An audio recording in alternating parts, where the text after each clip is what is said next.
Welcome to Lecture 6, the Smets-Wouters DSGE model and its building blocks. So let me step back and see where we are. So in the previous lectures, we talked about the RBC model, the real business cycle model, which was developed in the 80s and which works under the assumption that monetary aspects of the economy don't matter so much, so we can abstract from them, and that we can think of the business cycle being driven by one type of shock mainly, and that's a total factor productivity shock. And I would argue that both of these assumptions are pretty problematic. As a first shot, the RBC model is certainly a valuable starting point, and we have seen that doing some adjustments, doing some extensions that are real, so adding real frictions, can help the model feature some aspects of the real world data. Now we'll keep that. We'll see when we go through the building blocks of the Smets-Wouters DSGE model that we'll have real frictions as well, and we have plenty of them. And on top of that, we'll have nominal frictions. So there will be sticky wages and sticky prices, meaning that both of these don't adjust immediately to what's going on in the economy. And that provides a role for monetary policy, which will be modeled by a so-called Taylor rule, as we'll see. Okay, so let's jump into the model. Let me first say that these slides heavily rely on those slides that Christoph Kahn kindly shared. He had given the previous course at Lausanne, and he's at Banque de France. So let me give you an overview. I mean, I've said several things already. So the Smets-Wouters model, coming later than the RBC model, was developed in the 2000s. So there is early versions and papers in 2002, 2003, and then there is the 2007 AER paper, and that's a medium-scale new Keynesian dynamic stochastic general equilibrium model. So it's new Keynesian because it has these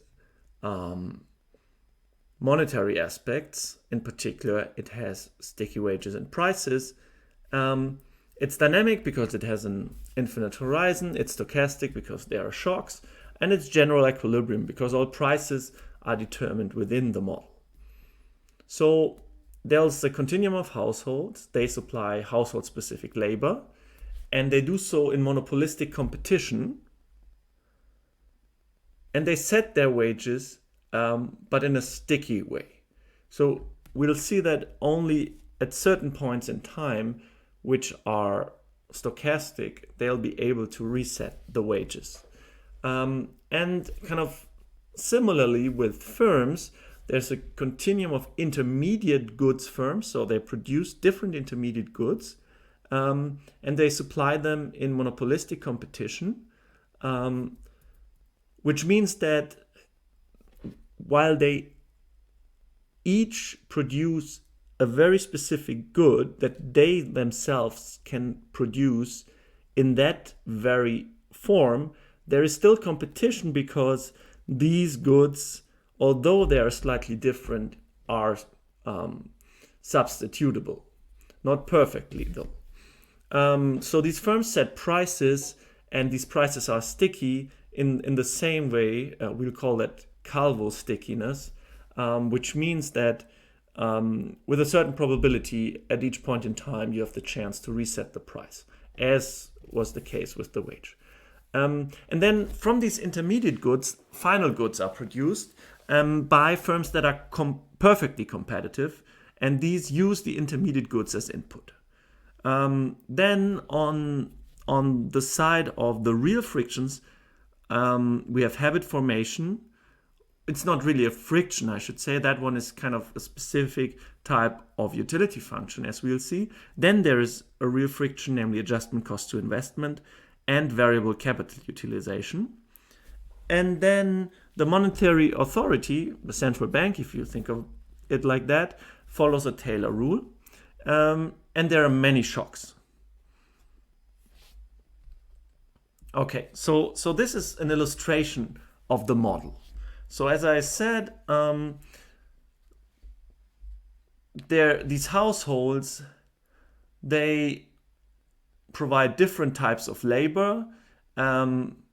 These are combined by labor packers provided to the labor market, hired by the intermediate firms who provide the intermediate goods to the good markets. Then there's the final good producer who's perfectly competitive, so there is no profits here. Profits that only occur in the intermediate goods sector. That's why I've got the dividends here that finally go to the households. So the households, what they'll do is they rent capital to the intermediate goods and they receive the dividends. They, of course, consume the final good. And then there is a government which does some spending and taxation. And then there's the monetary policy authority. So that's the rough overview. So let me go on. So now we want to go into the details of the model. So in general, we want to have capital letters for nominal variables and lowercase letters for real variables. We use the letter phi for a shock, where we first indicate with x what type of shock and with t at what time. So all these shocks will follow AR1 processes if not otherwise stated. And we assume that there's stochastic trend in technology. And if we normalize variables by this trend, by the level of technology, then we use subscripts S. So with that, let me start with the neoclassical backbone of the DSGE model. So as I said, it's not only that we have the new Keynesian features here, the stickiness in prices and wages, we also have all the bells and whistles of a neoclassical model where we don't have this simple framework of the RBC, but many special assumptions. So let's go there.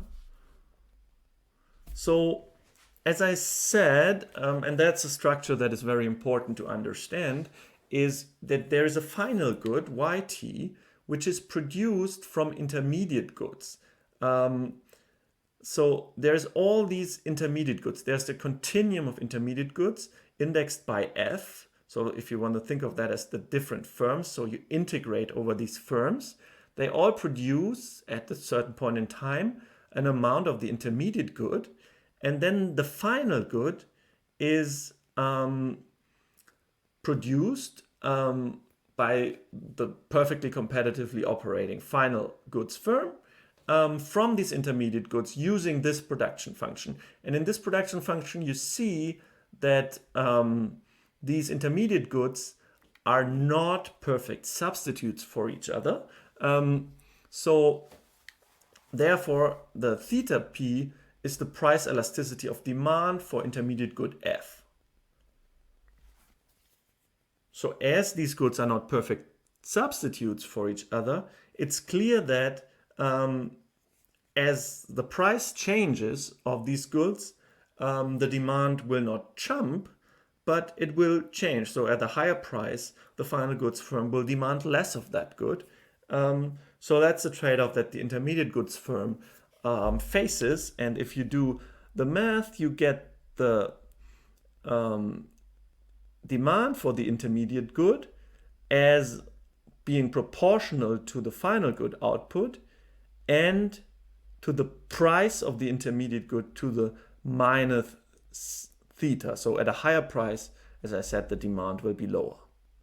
And using that, here you see we said we use capital letters for nominal variables and lowercase letters for real variables. So the real price PT is the nominal price of that good divided by a normalization, and that's this price index.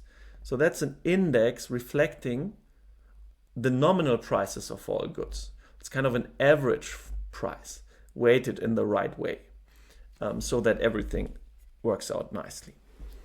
Okay, so that's the demand for the intermediate good. So how are these produced? So they are produced using capital, so the capital that this intermediate good producing firm rents, and the capital has a share phi. And then there is labor, NF, that's the labor that this firm rents. It has a share 1 minus phi. And then there's E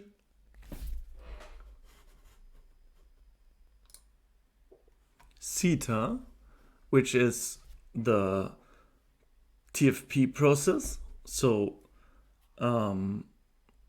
that is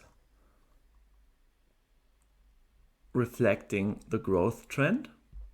And then there's a fixed production cost that also grows with this trend. And we'll see that this is kind of a little bit of a trick here. The kappa will be set such that it eats up all the profits of the intermediate goods firm. So the intermediate good firm will be making profits if there were no fixed cost. But of course, I can set the fixed cost such that it will actually make 0 profits. And that will make the math easier. So we assume, as I said, the theta to be an AR1 process around a deterministic trend. And the deterministic trend is here given by the phi. So let's move on. So what the firm does is it's try to maximize the profits. Of course, in the end, our modeling trick will be to do away with all the profits, but that doesn't matter. The firm will optimize the profits, which is basically the dividends it pays to the household. So the nominal dividends is capital D, so the real ones are D. Everything is normalized by this price index.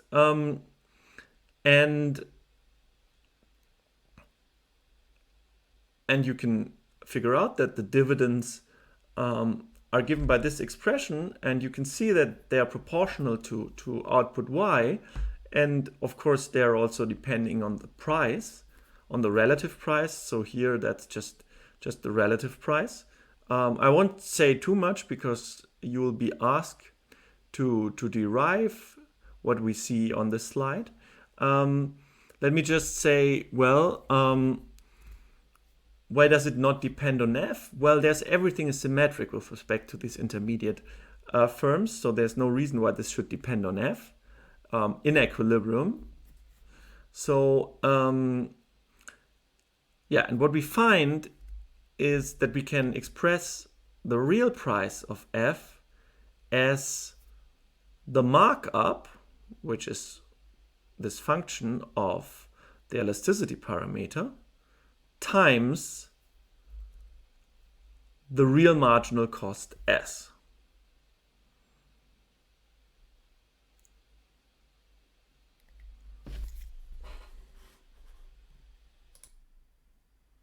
So, and why is this 1 in equilibrium?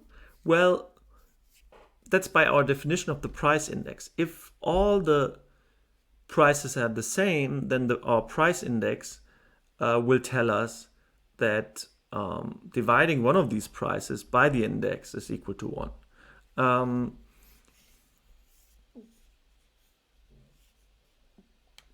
Okay, so let's go on.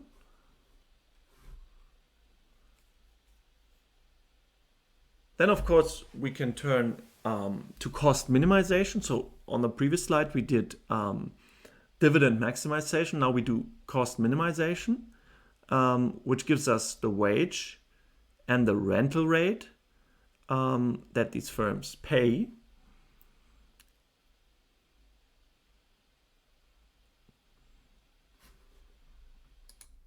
So let us now return to technical progress. So we've assumed that there is labor neutral technological progress in production, which shows up in this e to the zeta function.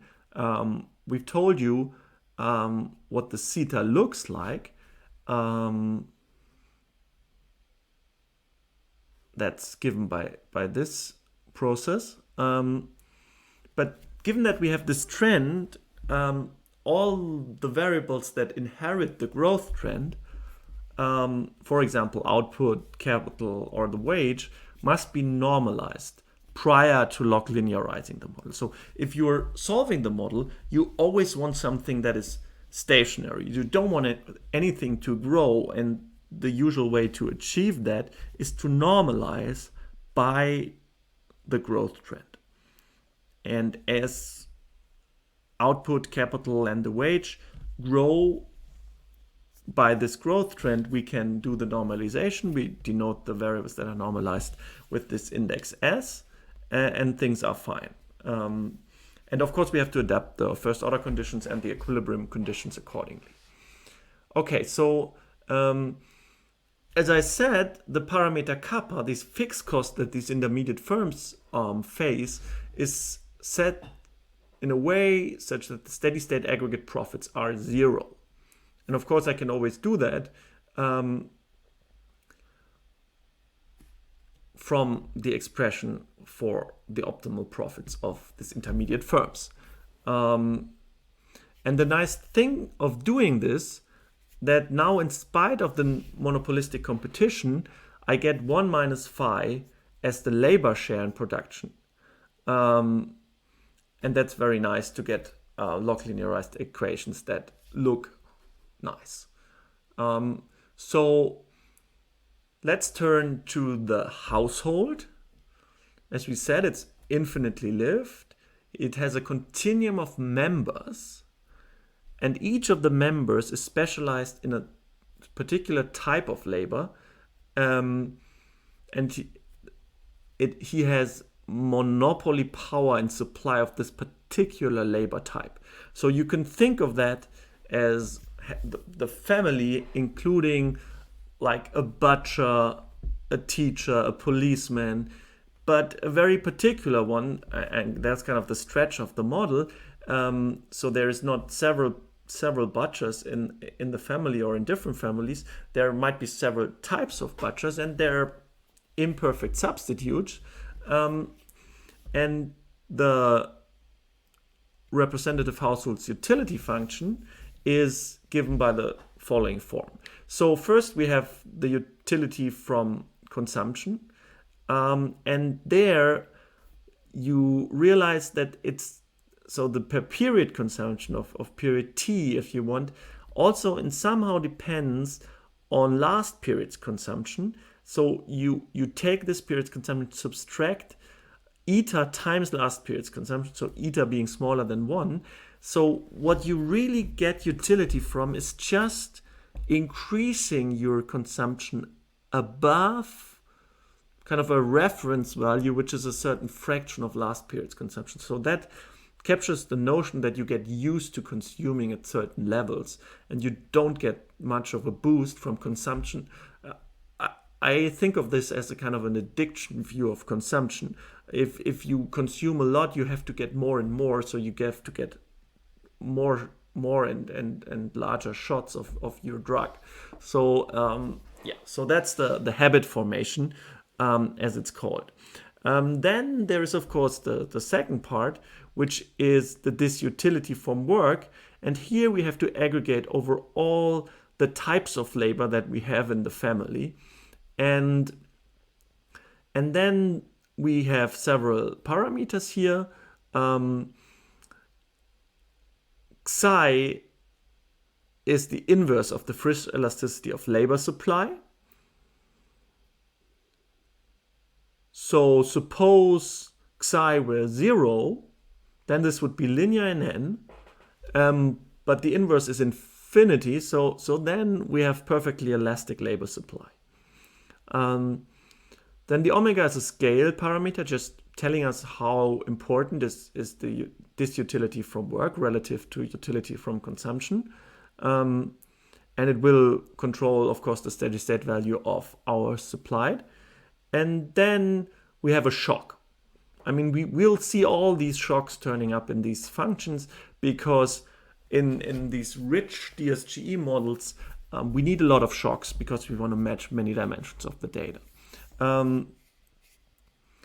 And I should say, with respect to the habit formation that I was discussing, this helps generate persistence in consumption and output. And it also is useful for asset pricing implications of the model. Why is that? Well, in effect, subtracting this pushes you to lower levels of the log function. So if you think of it, the log function, the derivative of it is 1 over x. So you're going further to the left, which means you get a much steeper derivative, and that not only the derivative, but also the second derivative will be larger. And that implies a higher risk aversion, effectively, which of course helps for the asset pricing implications. Okay, so what does the household do on top of consuming and offering labor?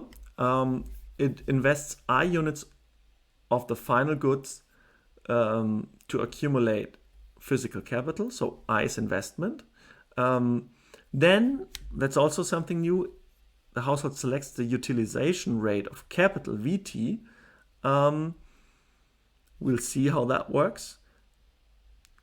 The household rents capital to firms at a real rental rate of RKT, pays lump sum taxes, and receives real dividends from firm ownership. Okay, so that gives us the household's budget constraint. That's equation 1. Then the second equation tells us that the effective supply of capital that the household will rent out is the product of the capital that it holds times this utilization rate V. So basically the household determines how intensively the capital is used. And then there is a capital adjustment costs which turn up in this term here.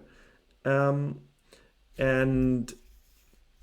these adjustment costs, they basically tell you that if investment changes too much, that is expensive. And of course, that will imply that to ramp capital up a lot, you will need disproportionately more investment, which makes the economy more persistent in the sense that a positive shock will have a longer period of increasing capital and a negative shock, a longer period of decreasing capital. Not everything will happen in one or two periods. Okay, again, of course, we have another shock here. That's the investment shock, telling us how expensive it is to do new investment. Okay. Then we have to make, of course, assumptions on these functions. For example, let's look at the second one, the investment adjustment costs. It's captured by this function f. It's increasing and convex. So let's go back and see what that means. Well, it's increasing. That means that if investment today over investment yesterday is high, then the f function is high, which means that I multiply my investment with a low number, which means that investment is costly because I don't get much bang for the buck.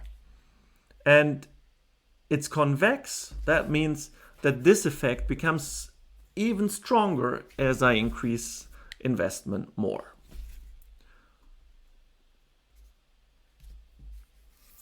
Of course, I have to normalize that by growth. So let's go on. So of course, to solve this, we have to write down the Lagrangian of the household problem. And we get Lagrange multipliers for the budget constraint, lambda t, and for the investment constraint, or for the law of motion for capital, if you want.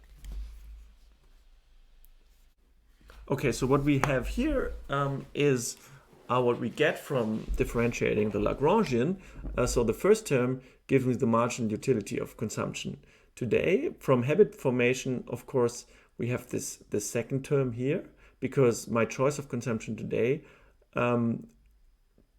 changes my prepared utility tomorrow through the habit formation factor. If I take these lambdas and put them into the last equation, that is basically determining my intertemporal choices. And then I have these two other equations, the second one, this very long one, just being about the adjustment costs. So that's why we get all the derivatives of the f function, the adjustment cost function. And then this very simple one, which is about a capital utilization. Just telling me that, of course, the cost of using an additional unit of capital, if you want, should be equal to the rental rate I can earn. Okay, so that's that. Let's turn to labor. Labor is aggregated as these goods. So we have got a theta W now, which is the price elasticity of demand for a certain type of labor. That might also vary exogenously, so that gives us another shock. The demand for labor is basically given, as we've seen, from the intermediate goods. So the demand goes down as the price goes up. And of course, the household selects the wage so as to maximize his utility. And how does he do that? Well, he needs to know how much utility does he get from earning another unit of work relative to the disutility he gets from doing so. And from that, we can derive the symmetric equilibrium first order condition, which tells us how the wage depends on all these parameters and the labor supply, and in particular the omega W, which is the markup for the labor market, for supplying this type of labor. That's also absolutely symmetric to the firm side, to the intermediate firm side, I should say. So then let's turn to the government. The government is kept pretty simple. It levies lump sum taxes, tau, to finance purchases of goods and services at a quantity G. So it runs a balanced budget. So there is no government debt in this model. So G is equal to tau. And of course, we have to induce stationarity. As the economy is growing, we have to assume that government purchases and taxes accordingly are growing. So we can do this in different ways. Here you see two standard ways of inducing stationarity. Then we have the equilibrium conditions, of course. We have equilibrium on the final goods market. Well, we've got the final good. What can it be used for? It can be used for consumption, for investment, for the utilization costs of capital, and for government purchases, which actually, I should have said, don't enter the utility function in any way in this simple type of model. Then, of course, equilibrium in the labor market, and equilibrium on capital markets. So that's all about the real backbone of the economy. And so we can now turn to the nominal rigidities. So we'll have nominal rigidities on prices and wages. So in particular, that will give us price and wage New Keynesian Philip curves.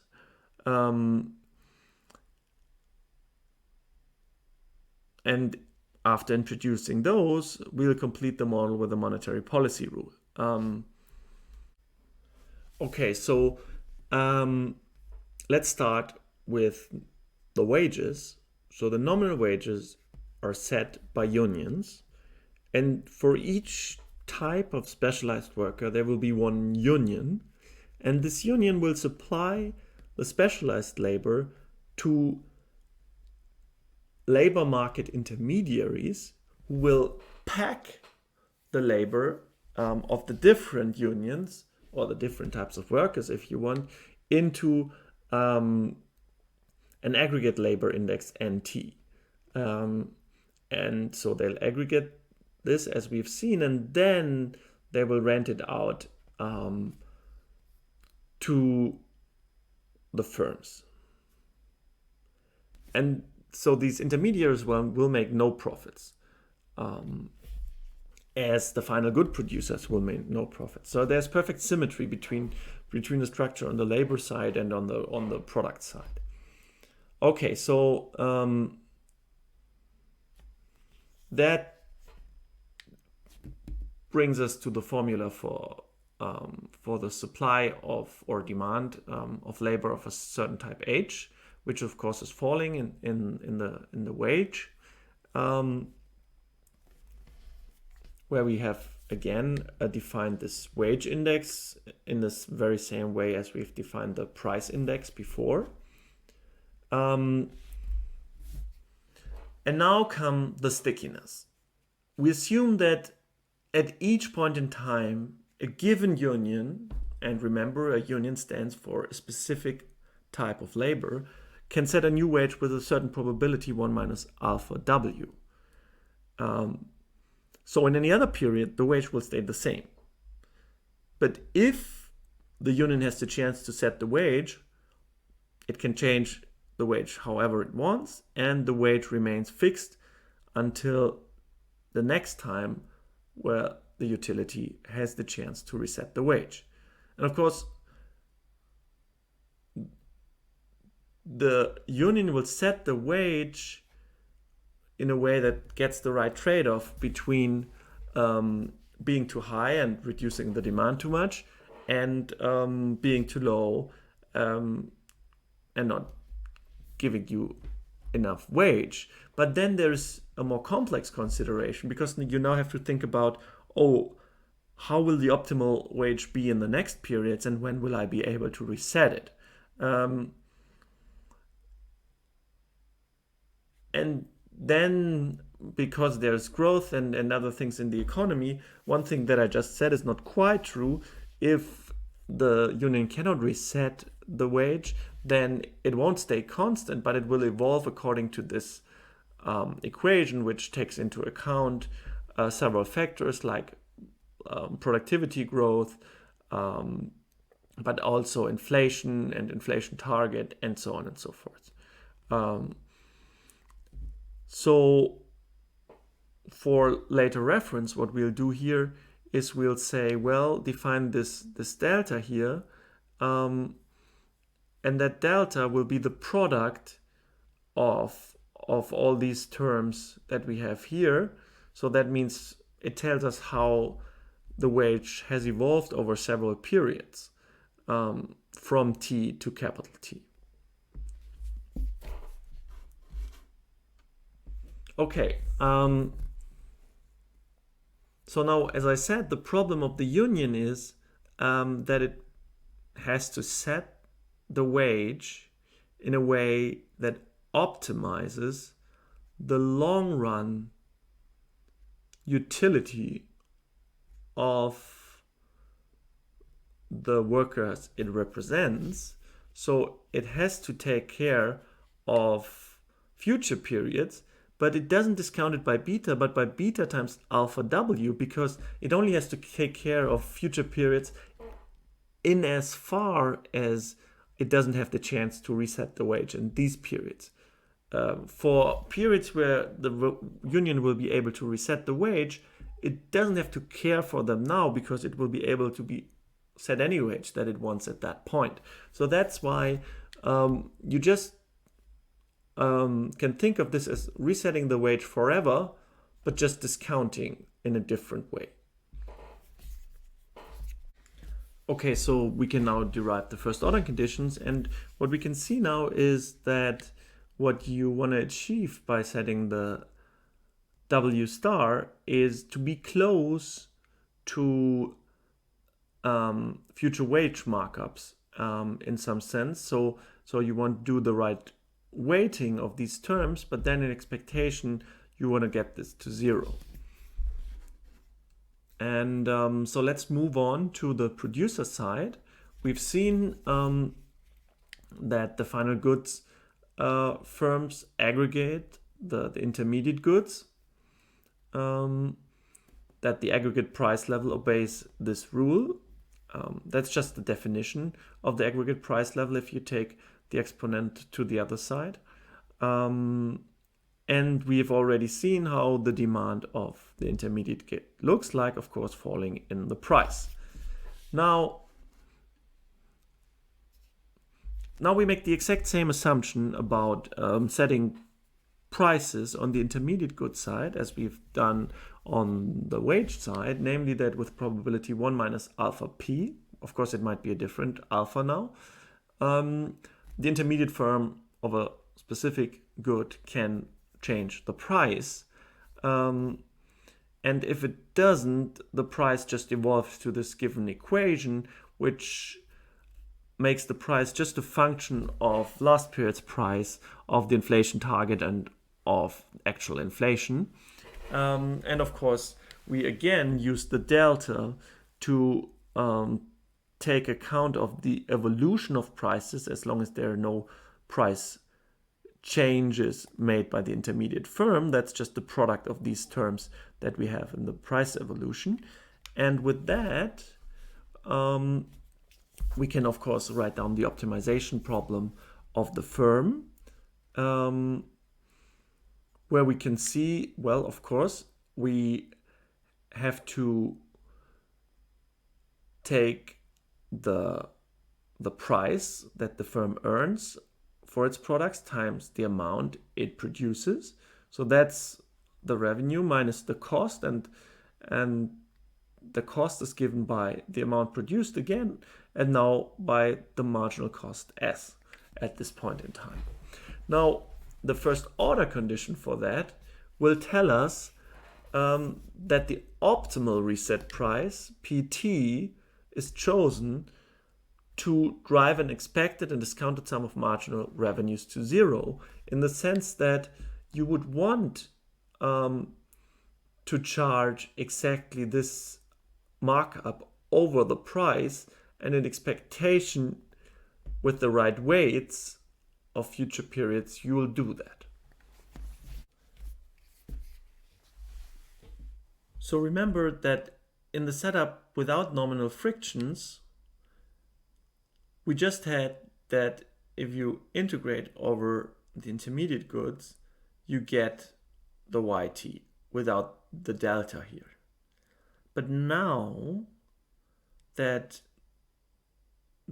these firms are no longer identical due to the nominal rigidity, so they all charge different prices, and therefore they'll sell different amounts of goods. Therefore, we'll have this delta term here, and this delta term is given by this integral, and it will result in the fact that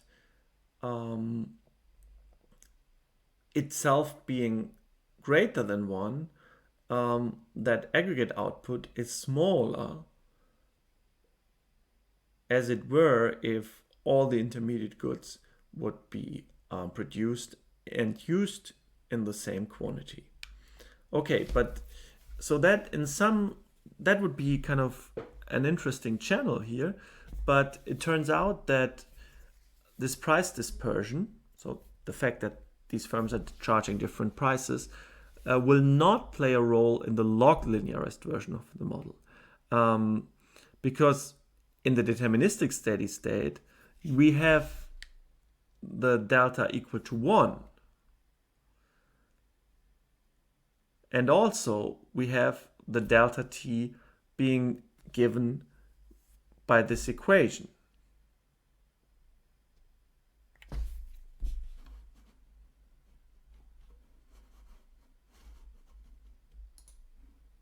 We will see that this term doesn't play a role at first order. So that's in some sense good news. We don't have to care about it in the log linearized version. But on the other hand, it's also bad news because we can't capture this welfare impact, this potential welfare impact that price dispersion may have.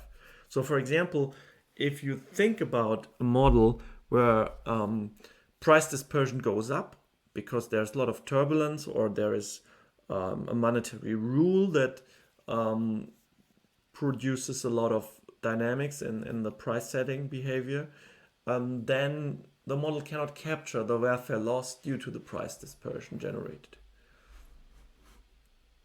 So let's turn to government bonds.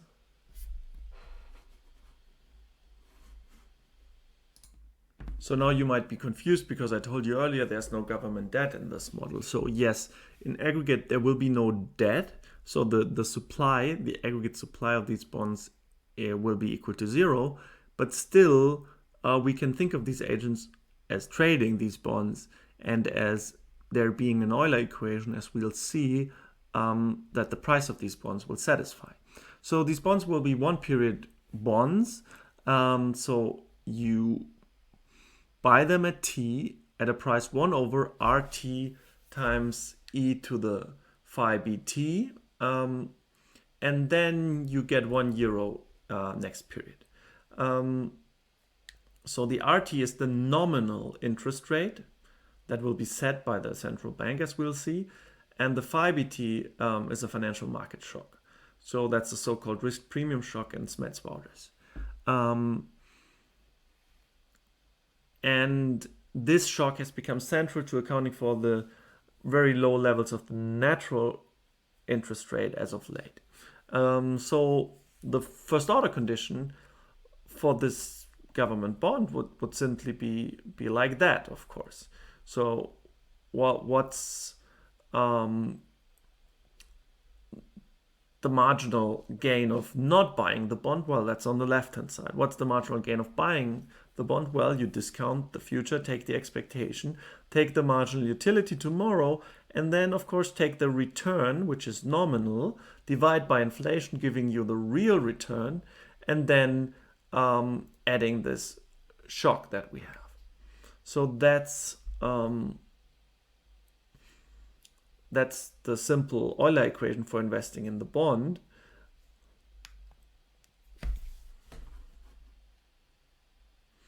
And now we turn to the monetary policy rule. We have to specify how the interest rate is set for this bond. So what will be essential for defining the interest rate is first of all the R star,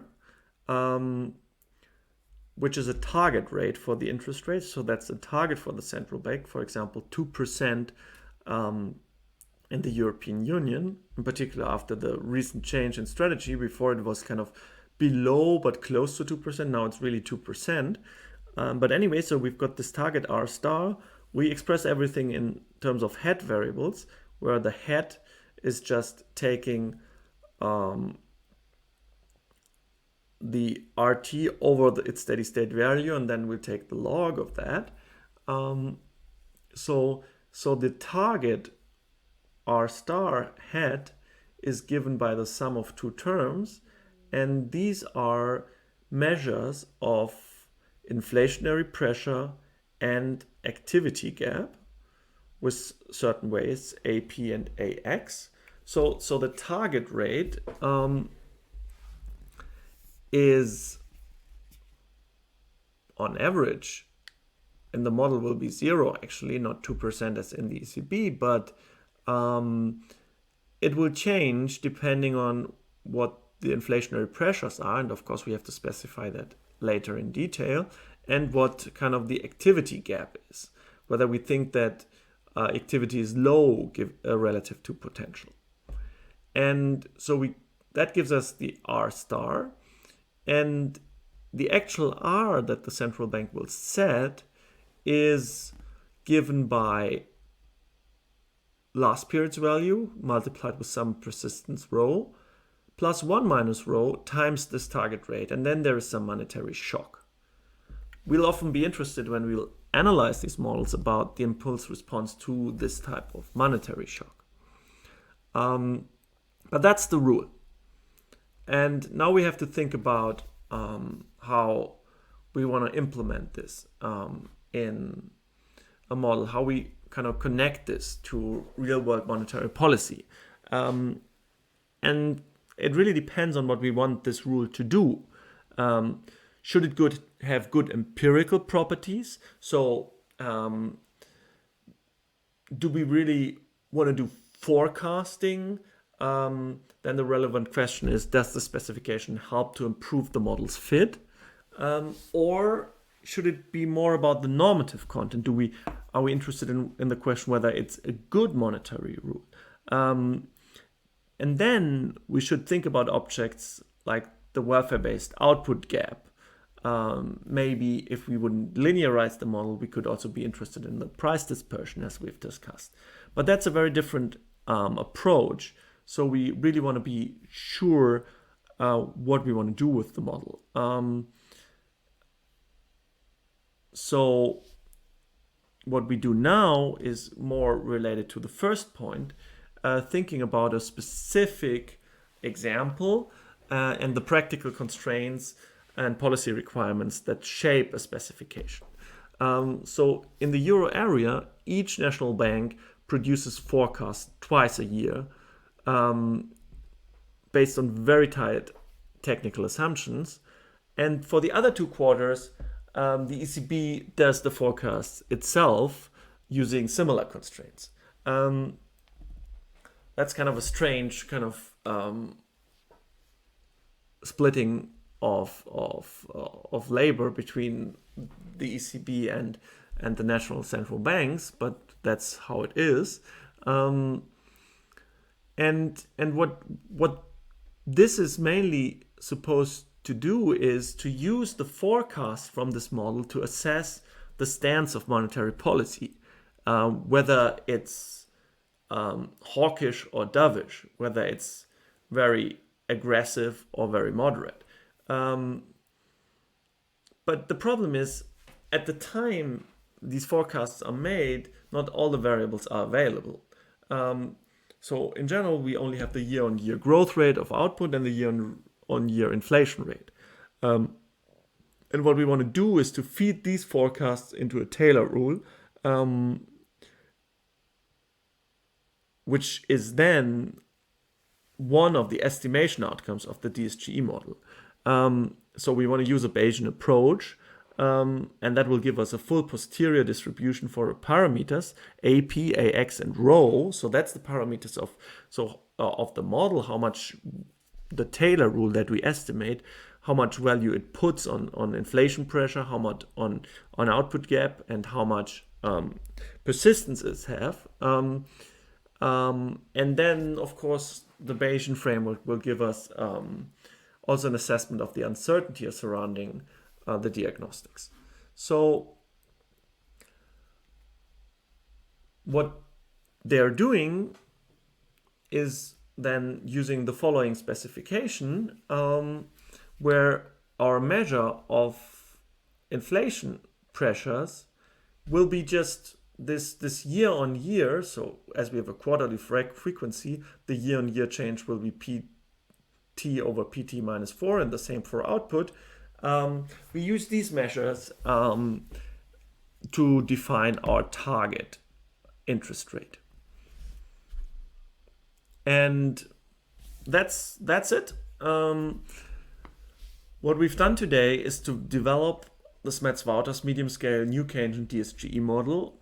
We've discussed some of the elements in detail, some others not in too much detail, but I think you've got a good picture now of how rich these models are, how much micro foundations there are. Some seem really realistic, some seem more technical. It's an interesting combination of the two. It's certainly intellectually a very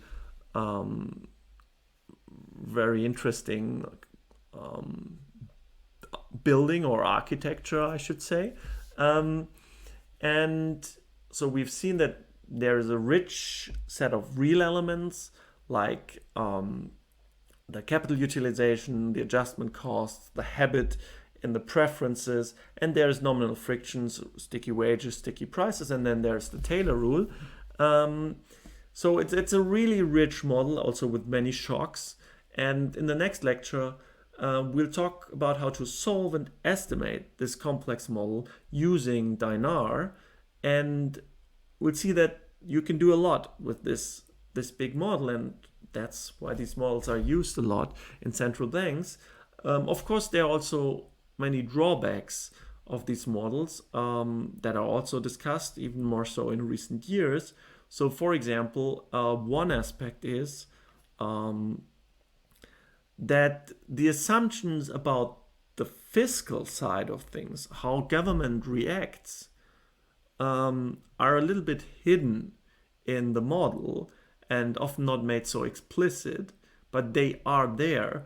And if in the real world the fiscal authority acts much different from how it is assumed, then this can of course lead to problematic assumptions about the power of the central banks. And so in particular, there are some who argue that the ECB and also other central banks have kind of overestimated their power in driving the economy to some extent because of these models, because these models make implicit assumption about fiscal reactions that weren't quite true, in particular in the time of austerity that we've seen after the euro crisis.